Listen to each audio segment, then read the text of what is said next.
Hey guys, and welcome to the 10-day word stress challenge.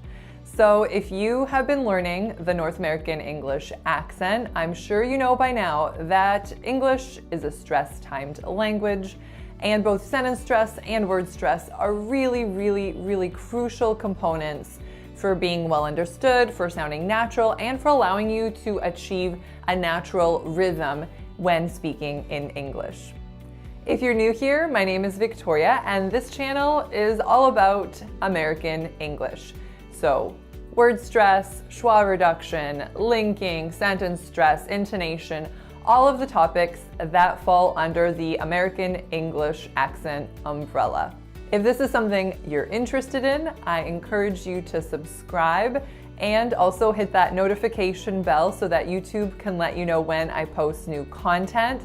I don't always post content on a super regular basis, but I try my best. To my subscribers, welcome back, you guys. I do apologize for having been MIA for over 2 months. That wasn't my intention, but you know how summer is, and alas, here we are. So hopefully this 10-day challenge will alleviate any hard feelings that you guys may have for my prolonged absence. So if you've been learning the American accent, I'm sure you noticed by now that it is a complex process. First of all, you need at least adequate auditory perceptual skills so that you know exactly what it is you're trying to say. What does it sound like?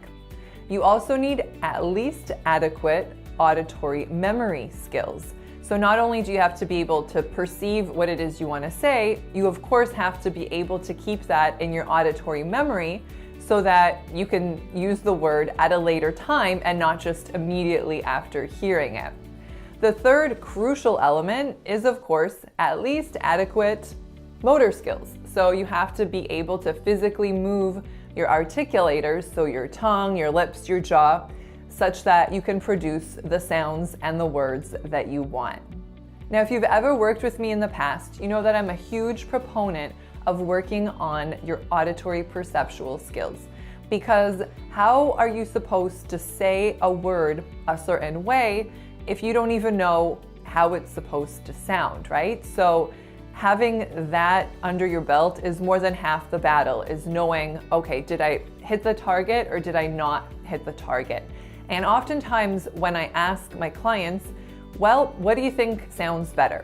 Version A, which I'll say correctly, or version B, they'll make a guess and they'll say, to be honest, I really don't know. So that tells me that their auditory perceptual skills and their auditory memory isn't quite where I want it to be, because their ear isn't just reflexively telling them, yes, I've heard the word said this way thousands of times, and no, I don't really hear people saying it the other way. So that's the whole point of this 10-day word stress challenge, is to help your auditory perceptual skills by having you identify when I'm not stressing a word correctly. And your brain is supposed to do the work for you here. And let's say you're not able to detect which words I'm stressing incorrectly. Those might be good words to make a note of and to start to pay more attention to. Now, where my clients are literally all extremely busy people, and I assume that you guys are as well, I try to design this exercise so that it could kind of be done on the go, so to speak. So it's not designed to have you necessarily sitting at your desk with a pad of paper and a pen. I've designed it so that you can kind of do it wherever you are. So whether you're commuting into work, whether you're on the treadmill, or wherever you are, hopefully it's user-friendly enough to kind of do as you go.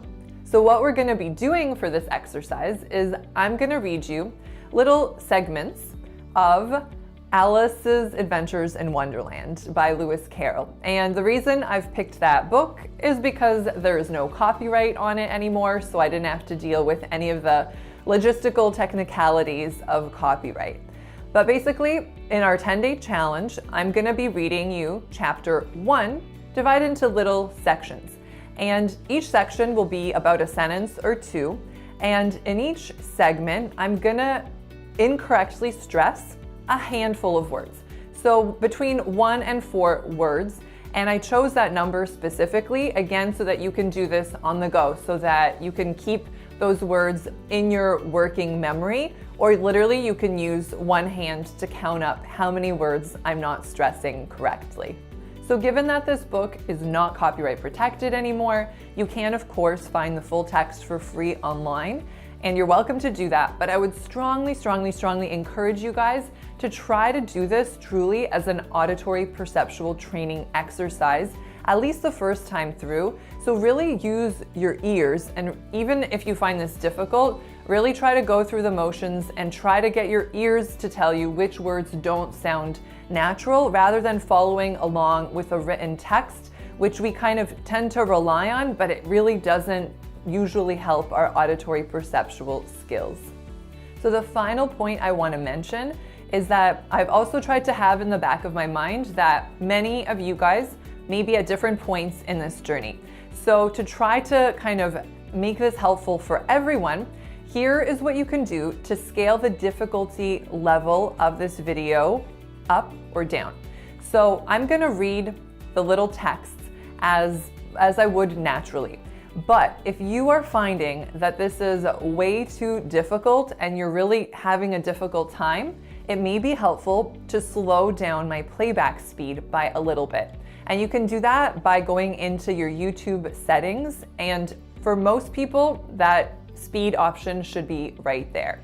If it's not there, then you can Google or search on YouTube how to slow down YouTube or how to change the speed of YouTube, and it'll depend on what browser you use, what kind of computer you have, but it's usually a really simple kind of little shortcut that you can use. On the contrary, if you're hearing these words and you're like, oh my goodness, this is way too easy, I'm getting all of these, then what you can do is increase the playback speed. So have it be a little bit faster, in which case your brain is obviously having to process more quickly, and that can make the exercise more challenging. So here we go, you guys. This is going to be chapter 1 of Alice's Adventures in Wonderland, and I'm going to read each small section, and in each small section I'm going to stress a handful of words incorrectly. After each section, I want you to figure out how many words were stressed incorrectly, and then we'll talk about what those were and how the section should have actually sounded. So here we go. Chapter 1 is called Down the Rabbit Hole. Alice was beginning to get very tired of sitting by her sister on the bank and of having nothing to do. Once or twice, she had peeped into the book her sister was reading, but it had no pictures or conversations in it. And what is the use of a book, thought Alice, without pictures or conversations? So how many words did I stress incorrectly in this part, you guys? The answer is 3. If you did not hear 3 words stressed incorrectly, I encourage you to go back and listen again, and maybe you'll catch them this time. If you want, again, you can slow down the playback speed. So here were the 3 words. The first one was when I said beginning, beginning. So how I'm reading it now, I'm stressing the first syllable, but actually we would stress the second syllable and say beginning, beginning. The next word I said conversations. So I'm stressing the first syllable, ah, but in reality, we would say conversations, conversations. So the stress should be on the third syllable, a.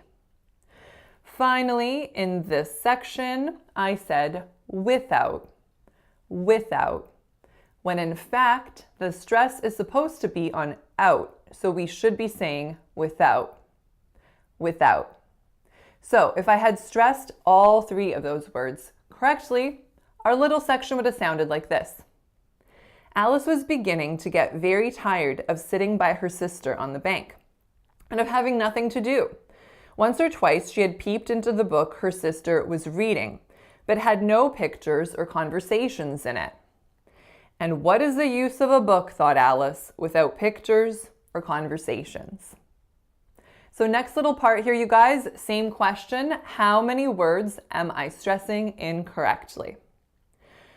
So she was considering in her own mind, as well as she could, for the hot day made her feel very sleepy and stupid, whether the pleasure of making a daisy chain would be worth the trouble of getting up and picking the daisies. While suddenly, a white rabbit with pink eyes ran close by her. So how many words did I stress incorrectly in this section? The answer is 2. So the first word was the word when I said considering. Considering. So here I'm stressing the first syllable, but I should be stressing the second syllable. Considering. So that first syllable, as you can hear, is a n, so it's being reduced to schwa, considering. The other word that I said was suddenly. Suddenly. So we should not be stressing the den, we should be stressing the first syllable, sa. Suddenly. Suddenly.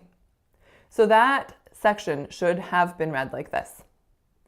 So she was considering in her own mind, as well as she could, for the hot day made her feel very sleepy and stupid, whether the pleasure of making a daisy chain would be worth the trouble of getting up and picking the daisies.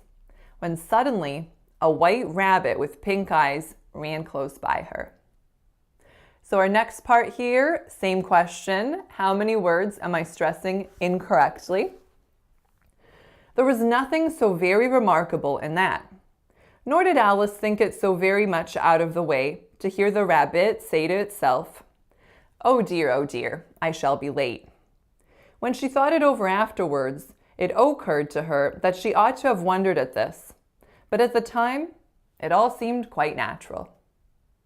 So how many words did I stress incorrectly here? 2. So the first one, sorry, my hair keeps getting stuck. The first word was when I said rabbit, rabbit. So we don't stress the second syllable in that word, we stress the the first syllable. So it should be pronounced rabbit, rabbit. And the other word was when I said occurred, occurred. In actuality, we put a schwa on that O and we stress the second syllable. So it becomes occurred, occurred. So that whole section should have been, there was nothing so very remarkable in that, nor did Alice think it so very much out of the way to hear the rabbit say to itself, oh dear, I shall be late." When she thought it over afterwards, it occurred to her that she ought to have wondered at this, but at the time, it all seemed quite natural. So our final section, you guys, how many words am I stressing incorrectly? But when the rabbit actually took a watch out of its waistcoat pocket and looked at it, and then hurried on, Alice started to her feet, for it flashed across her mind that she had never before seen a rabbit with either a waistcoat pocket or a watch to take out of it, and with burning curiosity, she ran across the field after it, and fortunately was just in time to see it pop down a large rabbit hole under the hedge. So, how many words did I stress incorrectly in this part? The answer is 4. So the first word was when I said across. So we do not say across, we make the schwa sound on the first A, and then the strongest syllable is cross, across, across. Next up we have when I said before, before. Actually, the stress should be on the 4, not the B. So it'd be before, or you'll also hear before with a schwa on that first syllable. The third word that I stressed incorrectly was the word curiosity, where I made the E really strong, when in fact the third syllable, should be strong. Curiosity, curiosity. And then our fourth word was when I said under, under, when in fact the stress falls on the first and it becomes under, under. So let's listen to this portion again with correct word stress. But when the rabbit actually took a watch out of its waistcoat pocket and looked at it, and then hurried on, Alice started to her feet, for it flashed across her mind that she had never before seen a rabbit with either a waistcoat pocket or a watch to take out of it. And burning with curiosity, she ran across the field after it, and fortunately was just in time to see it pop down a large rabbit hole under the hedge. So that's that, you guys, for day 1 of our word stress challenge. I really hope that you found this helpful. If so, then please like this video, please share it with your friends, and please tune back tomorrow for day 2 of our word stress challenge. Thanks for watching. Bye.